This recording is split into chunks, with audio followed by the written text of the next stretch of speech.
Jai Hind friends. Today we will discuss about the analog communication. So first of all, we will start, we will see what is communication. So when we're talking about the communication, communication is the conveying or transferring information from one point to the another point or from source to the destination. So that part lie under the communication. That means transferring of the information from source to the destination. That means we are having one transmitter and suppose we are having one receiver. So when this transmitter propagates the signal to the receiver, so this is lie under the communication, and this type of the communication is lie under point to point communication. So what is the meaning of the point to point communication? That means we are having only one transmitter and we are having only one receiver. So that part lie under point to point communication, and that is the telephony is the example of the point to point communication. So another part of the communication, suppose we are having one transmitter and we are having multiple receivers. So when we are getting this type of the scenario, that means this transmitter propagating a signal and the signal will be received by multiple receiver. That part lie under the broadcasting.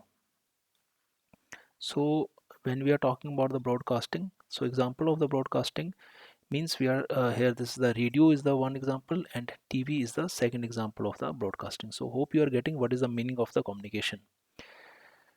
So now what is the message?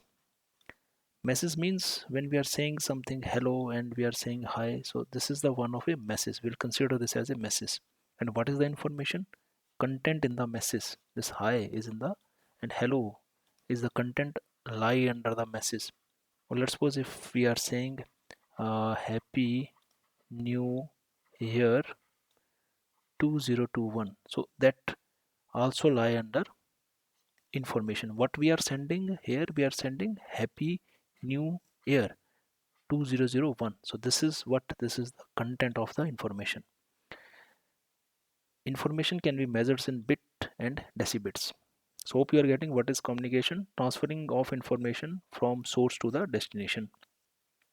Now next part is what is signal. When we're talking about the signal, it is the physical quantity. Basically signal is the physical quantity which varies with respect to time, space, independent and dependent variables, and it is electrical waveform which carries information. So here we'll consider one example.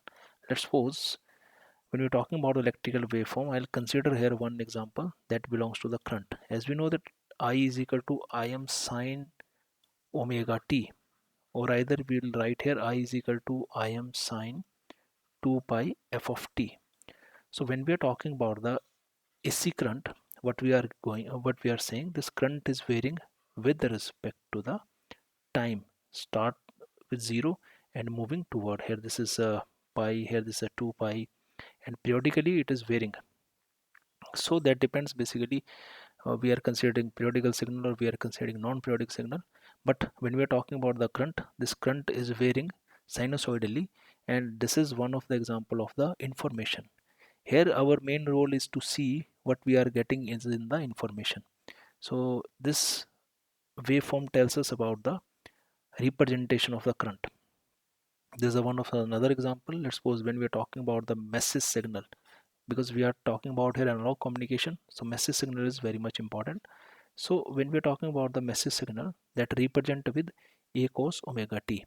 What is a? A is the amplitude. Like here if I'm writing what is the amplitude, that Im is the maximum amplitude. So here we'll consider a is the amplitude and omega is the frequency. Second example, it says that mt is equal to a sine omega t. So this representation of this signal is in this way, because what we are considering here, we are considering mt is equal to a cos omega t. When we are talking about this, so representation of this signal is in this way, because what we are considering here, mt is the message signal, here is the amplitude and varying with respect to the time, and the representation is in the sinusoidal nature. So what we are getting from here, what is the representation of the signal. So we are having three representation. One is in the cosine wave, second one is the sine wave, and third one is the also sinusoidal wave, and that belongs to the electrical waveform, or that belongs to the AC current waveform. Although we can also introduce phase over there. So uh, this thing is you have studied those things in your previous basic electrical classes. What is the role of this phi? Why we are considering phase over there? Now next one is the type of the signal. When we are talking about the analog communication, we are talking about the continuously varying signal. Or when we are talking about the digital signal, a digital communication, we are talking about the digital signal that is varying with respect to the 0 and 1. So first of all, we are talking about the analog or continuous signal that generally we can use is in the analog communication. So analog signal whose amplitude varies continuously with time. Let's suppose I'll consider one example. Here this is the time, and here let's suppose this is the message. This is the one of the signal xt. So the signal is varying is in this way. Let's suppose here this is the maximum amplitude is a. Yeah, I'll write here any value. A is suppose this is a 10. So if we need to check the value, we can calculate or we can check the value on each and every instant of the time. So this type of the signal is known as the continuous signal that is varying continuously with respect to the time. Now we are talking about the digital signal. When we are talking about the digital signal, what we are getting the values on the two instant of the time, either at the high value, that is a 1, and either at the low value, that is a 0. So we are getting higher value or we are getting lower value when we need to represent the digital signal. Now is in the electronic communication. We are having two type of the communication system. First one is the analog communication system, and second one is the digital communication system. So in our this lecture we will talking about the analog communication system. So analog communication system can be divided into two part. A part belongs to the continuous wave system and B part belong to the pulse modulation.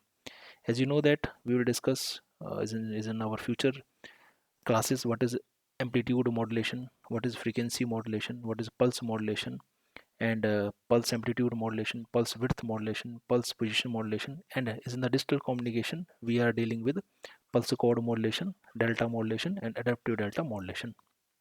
So first of all we will see basic block diagram of the analog communication. This is a basic block diagram of analog communication system. First of all, we are talking about the any system. When we need to discuss any system, first of all we should know about the what is the input. Let's suppose when we are talking about this, let's suppose this is the input. We are sending this as the input empty, and this is one of the sinusoidal wave.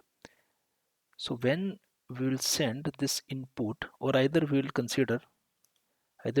consider this as the input,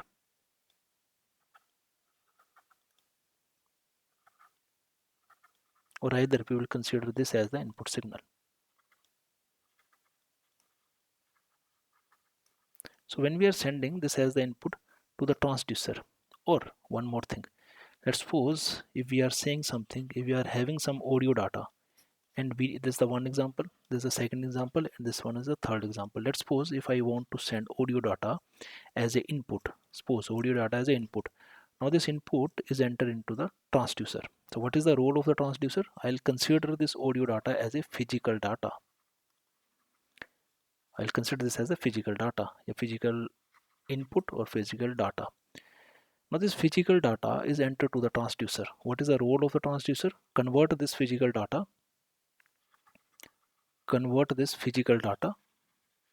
into electrical signal. So then after this output of the transducer is moved to the modulator. The modulator plays a very important role when we are talking about the any communication system.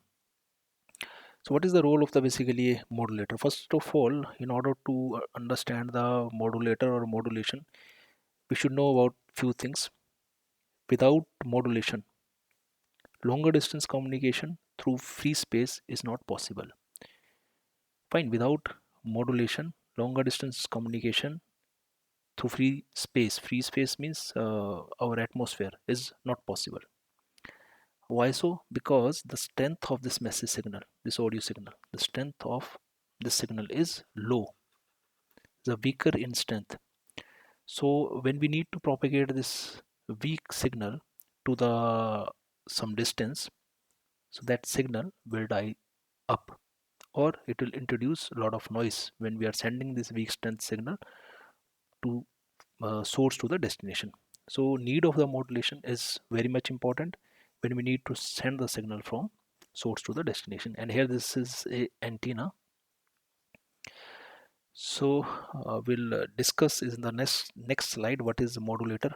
So first of all, we should know about what is the role of the channel. Fine. Channel is basically, when we're talking about the channel, it is a free space. Fine. With respect to this free space, what we are doing, we are propagating the signal from transmitter to the receiver. It will create a role of a intermediator to transmit, to help the propagated signal from transmitter to the receiver, or we can call a channel is the medium through which a message is sent. We can write here a channel. Yeah, I'll write this. It is a medium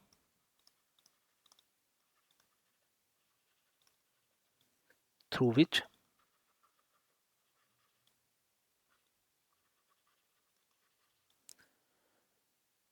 a message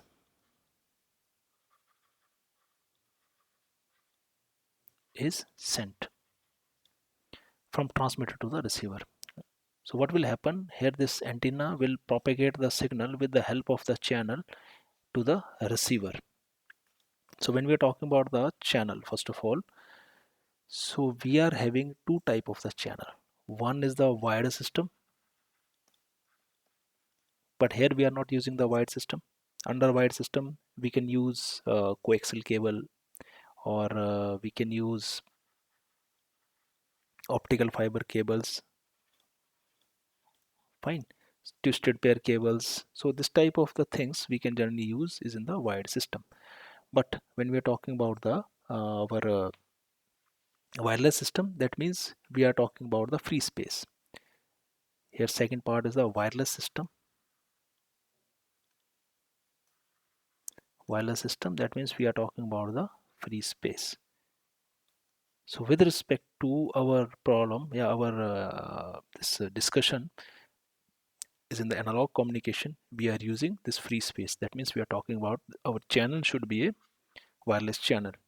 So let's suppose this transmit, when we're talking about this transmitter, this transmit a signal with the use of the free space. Now we need to discuss modulator, that we'll discuss on the next slide. First of all, we'll see here what is the now what will happen.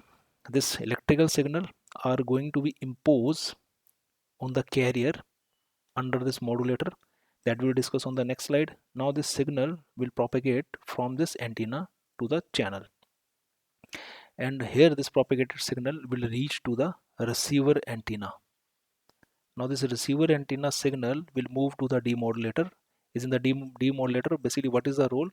Removal of the carrier signal and send the generated message signal, we can call here message signal, to the transducer. And what is the role of the transducer? Again convert back this signal from electrical signal to the physical signal.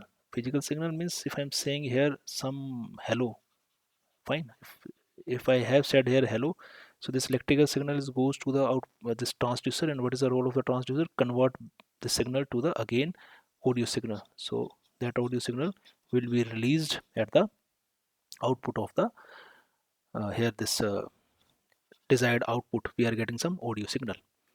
So what is the role of the modulator and what is the role of the demodulator? That is very important. Before start, what is the role of the modulator? I'll tell you here one thing. This message signal are going to be imposed on carrier signal. This is one of the procedure of the modulator. Because why message signal going to be imposed on the carrier signal? Because as I told you, strength of the message signal is low and the strength of the carrier signal is high. That means when we're talking about the FC belongs to your carrier frequency.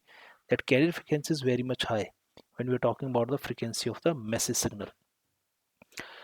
So now hope this structure in which way this analog communication will happen, this thing is I think you are getting this thing. Now we will tell you what is the role of the modulator and what is the role of the this role of the demodulator. So first of all, see what is the modulation basically. What will happen is in the case of the modulation, it is a process of varying the characteristic of the higher frequency carrier in accordance with the instantaneous value of the modulating or the message signal. Basically what will happen, the frequency of the carrier signal are going to be changed in according to the message signal. As I told you here, message signal are imposed on the carrier signal. When message signal are going to be imposed on the carrier signal, then what will happen, frequency of the carrier signal are going to be changed in accordance to the message signal. I'll give you one example. Let's suppose this is my message signal. Yeah, I'll make, let's suppose this is my message signal, or you'll consider this in this way. So what will happen here, I'll consider the carrier. This is the carrier CT, and here this is the message signal. So what will happen at the modulation, we are getting, this is the message signal. Suppose we are getting this as the message signal, and carrier signal are going to be changed in accordance to the message signal. That is the waveform of the amplitude modulation. When we are talking about the amplitude modulation, then we will discuss this. So what we are getting, this part is the modulated signal. This is the modulated signal, and here this is the message signal, and here this is the carrier signal. So carrier signal are going to be changed. This carrier signal are going to be changed with respect to the message signal. So general, in the end, what we are getting this type of the signal in the end. So that signal is represented with analog modulated signal. So basically what will happen, uh, modulation is generally used at the transmitter, fine, and low frequency signal, basically it will the frequency translation technique which convert low frequency signal to the high frequency signal, because here this message belongs to your low frequency signal. So when this message signal are going to be imposed on the carrier, so it will, now what we are getting, lower frequency signal are going to be imposed on the higher frequency carrier. This is, I'll give you one of the example. Let's suppose when we need to move from one place to the another place, then what will happen, what we will consider, suppose we are having here, this is a one vehicle, let's suppose this is a car. So person is going to impose on this car and travel thousands of the kilometer, hundreds of the kilometer, or tens of the kilometer, fine. So I'll consider this car as a carrier, and I'll consider this person as a message signal. So here this message signal are going to be imposed on the carrier or a car and propagating to some distance. Now at the destination point, suppose after 100 of the kilometer, when person reach to its destination, then what will happen, this person move out from the car and reached at the destination, whatever is the destination. So it will move at some destination point. So now at the destination point, let's suppose now he is at his home, at its room. So here no need to enter, this carrier is inside the room, so carrier is staying outside the room. So basically when we are talking about the demodulation, what will happen, removal of the carrier, because we'll see this previous slide here, as I told you is in the previous slide, we are getting the message signal, message and the carrier signal is in this way. So this is our message signal and this is our carrier signal. Now there is the requirement at the receiver antenna. What is the requirement? That requirement should be a message signal. There is no requirement of the carrier at the receiver side. So what is the role of the demodulator? Removal of the carrier signal. By applying some techniques at the receiver side, while applying some technique with respect to this demodulator, it will remove the carrier and only and allows the message signal to reach to the demodulator, or sorry, to reach to the transducer and to reach at the output side. So that is the role of the modulation, that is the role of the demodulation. So basically what is the benefit of the modulation? when we're talking about a few benefit of the modulation, to reduce the noise effect, as we know that frequency signal are going to be increased, so noise is automatically going to be reduced. So now this first part is very important: reduce the length and the height of the antenna. When we're talking about the modulation, so there is a one relationship, as we know that ht will become equivalent to c by 4 by f. C belongs to the velocity of light and f belongs to your frequency. So when frequency is going to be increased, then what will happen? Height of the antenna is going to be decreased.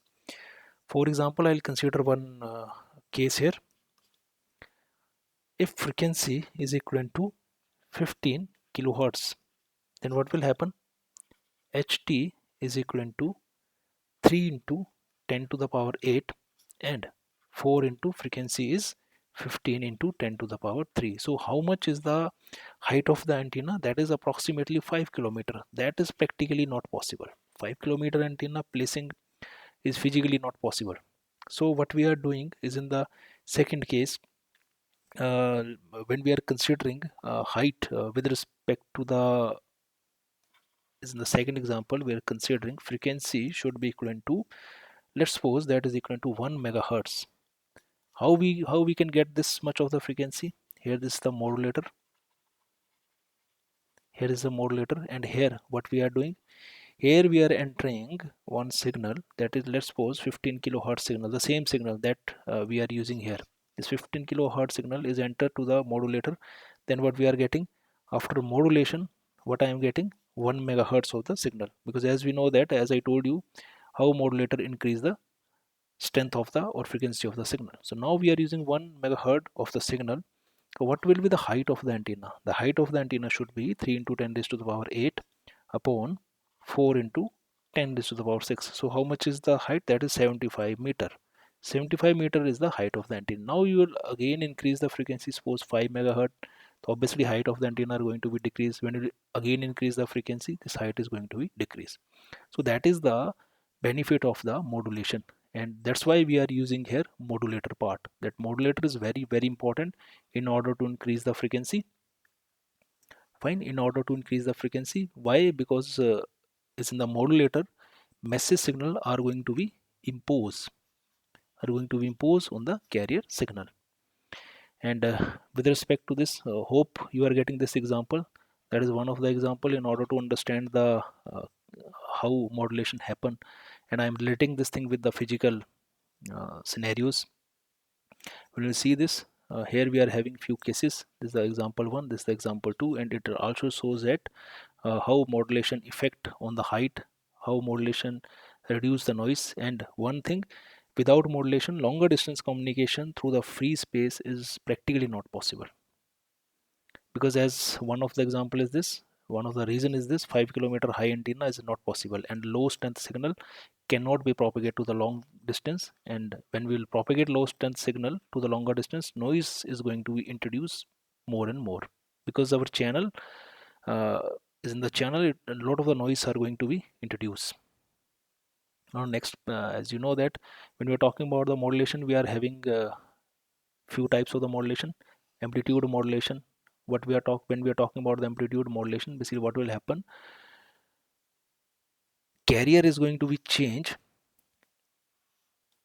instantly, yeah, with respect to the amplitude of the message signal. With respect to the amplitude, yeah, we can call amplitude of the carrier is going to be changed in according with the message signal. Whatever is the message signal, so amplitude of the carrier is going to be changed. As I told you, this case belongs to the amplitude modulation. So amplitude of the carrier, this is the amplitude of the carrier are going to be changed in according to the message signal. Next one is the frequency modulation. Frequency of the carrier is varying in accordance to the modulating signal. That means frequency is going to be changed with respect to the message signal. Phase modulation, phase of the carrier is going to be changed in according to the modulating signal. Either we can write here modulating signal, or either we can call here this as the message signal. Now one thing, as I told you here, when you see this, reduce noise effect. Fine, reduce noise effect. So basically what is noise? First of all, this thing is very important. What is noise? When you're talking about the communication system, the transmission of the signal or receiving of the signal, when we'll transmit signal, when we'll receive signal, here is the transmitter, here is the receiver, then what will happen? Some unwanted signal introduced into the original signal and make it unpleasant of for the receiver, and we are getting some unwanted signal at the receiver, so that lie under the noise. Noise is an unwanted signal which interfere with the original signal and corrupt some parameter of the message signal. So it most likely to be enter at the channel or at the receiver. Mostly noises are going to be introduced in the channel.